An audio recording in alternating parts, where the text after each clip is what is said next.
أما بعد فقد قال رسول الله صلى الله عليه وسلم يحمل هذا العلم من كل خلق عدوله ينفون عنه تحريف القوانين وانتحال المبتلين وطعمية الجاهلين أو كما قال عليه الصلاة والسلام.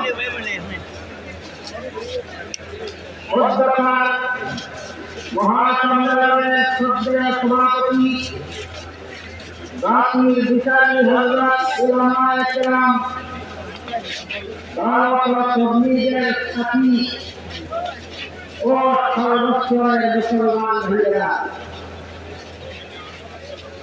আমাদের ভারত উপমহাদেশে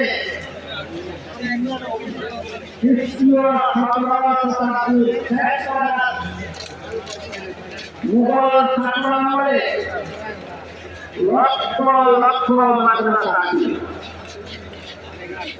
17 শতাব্দীতে খ্রিস্টানরা চলে বলে করে কৌশলে আমাদের উপমহাদেশের শাসন ক্ষমতা দখল করে নিয়ে গেছিল। শাসন ক্ষমতা দখল করে নিয়ে দিয়ে অত্যন্ত কৌশলের মাধ্যমে উপমহাদেশের লক্ষ লক্ষ মাদ্রাসা বন্ধ করে দেয়। এমন অবস্থায় কলকাতা এলাকার মুসলমানেরা ইংরেজ সরকারের কাছে